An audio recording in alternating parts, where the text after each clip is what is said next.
आदाब नाजरीन, मैं हूं आपकी मेज़बान डॉक्टर ज़ीनत कैफ़ी और आज हम बात करेंगे शख्सियत हिंद प्रोग्राम में।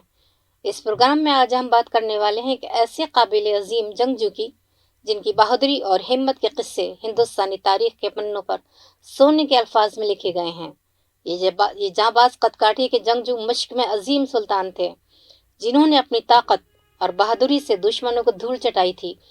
उनकी बहादुरी का अंदाज़ा इस बात से लगाया जा सकता है, जब सुल्तान मोहम्मद गौरी तेहरान के बाग में पहली जंग लड़ने आए थे, तब सुल्तान मोहम्मद गौरी को शिकस्त देने वाले अजीम बादशाह और कोई नहीं बल्कि अजीम पृथ्वीराज चौहान थे।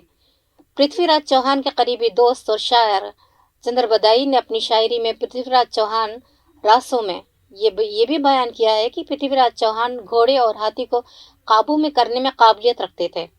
तो आइए जानते हैं तारीख के इस अजीम जंगजू के जिंदगी के हाल के बारे में।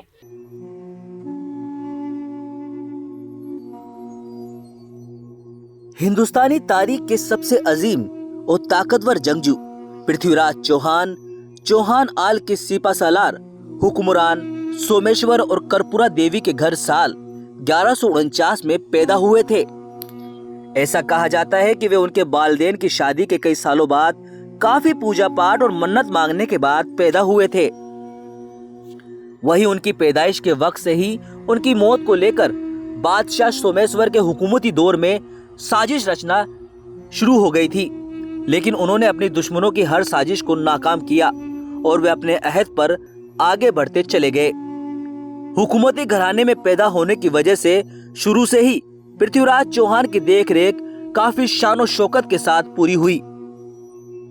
उन्होंने सरस्वती कंडा भरण गुरुकुल से तालीम हासिल की थी, जबकि जंग और हथियार की तालीम की मालूमात उन्होंने अपने उस्ताद रामजी से हासिल की थी। पृथ्वीराज चौहान बचपन से ही बेहद ताकतवर, बहादुर और जंग में शाह थे। शुरुआत से ही पृथ्वीराज चौहान ने अल्फाज के इस्तेमाल से तीरंदाजी चलाने की अजीम तालीम सीख ली थी, जिसमें वो बिना देखे आवाज की बुनियाद पर तीर चला सकते थे। वही एक बार बिना हथियार के ही उन्होंने एक शेर को मार डाला था। पृथ्वीराज चौहान को एक बहादुर जंगजू के बतौर में जाना जाता है। बचपन में चंद्र बरदाई पृथ्वीराज चौहान के सबसे अच्छे दोस्त थे, जो उनके एक भाई की तरह उनका ख्याल रखते थे। आपको बता दें कि चंद्र बरदाई तोमर आल के हुक्मरान अनकपाल के दुख्तर के बेटे थे, जिन्होंने बाद में पृथ्वीराज चौहान के साथ मिलकर पिथौरागढ़ को तामीर किया था, जो दिल्ली में हाल ही में पुराने किले के नाम से मशहूर है। पृथ्वीराज चौहान जब महज 11 साल के थे, तभी उनके वालिद सोमेश्वर की एक जंग में मौत हो गई, जिसके बाद वे अजमेर के हुक्मरान बने और एक अजीम हुक्मरान की तरह अपनी आवाम की सभी उम्मीदों पर खरे उतरे। इसके अलावा पृथ्वीराज चौहान ने दिल्ली पर भी अपना सिक्का चलाया।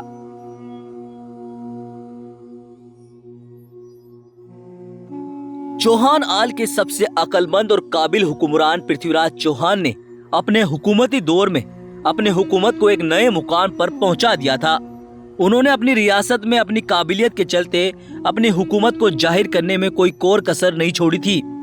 पृथ्वीराज चौहान पंजाब पर भी अपना सिक्का जमाना चाहते थे, लेकिन उस दौरान पंजाब में सुल्तान मोहम्मद शहाबुद्दीन गोरी की हुकूमत थी। वही पृथ्वीराज चौहान की पंजाब पर हुकूमत करने की तमन्ना मोहम्मद गोरी के साथ जंग करने पर ही पूरी हो सकती थी, जिसके बाद पृथ्वीराज चौहान ने अपने लश्कर के साथ मोहम्मद गोरी पर हमला कर दिया।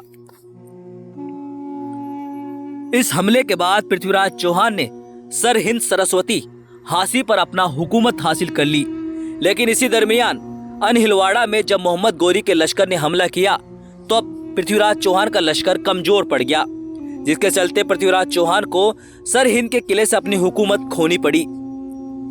बाद में भी हुक्मरान पृथ्वीराज चौहान ने अकेले ही सुल्तान मोहम्मद गोरी का बहादुरी के साथ मुकाबला किया, जिसके चलते मोहम्मद गोरी बुरी तरह घायल हो गया और उसके बाद मोहम्मद गोरी की इस जंग में शिकस्त हुई। हालांकि इस जंग का कोई हल नहीं निकला। वही ये जंग सर हिंद किले के पास तराइन नाम की जगह पर हुई, इसलिए इसे तराइन की जंग भी कहते हैं। अजीम जंगजू पृथ्वीराज चौहान ने सुल्तान मोहम्मद गोरी को शिकस्त दी थी, लेकिन पहली जंग में उन्होंने उसे जैसे मारना चाहा कि अचानक उस लश्कर का एक तुर्क सालार जो घोड़े पर सवार होकर आता है और मोहम्मद गोरी को ले जाता है। इससे सुल्तान मोहम्मद गोरी की जान बच गई और फिर दोबारा तराइन की दूसरा जंग हुआ, और इस बार जंग की तिहरी मशकूक नहीं थी। जनाब सालार अजीम पृथ्वीराज चौहान यज्ञ में मशरूफ थे। इस मौके का फायदा उठाते हुए सुल्तान मोहम्मद गोरी ने हमला कर दिया और सालार पृथ्वीराज चौहान का कत्ल कर दिया और अपने मकसद को कामयाब कर लिया। यह बात मौजूद है विकिपीडिया के हवाले से।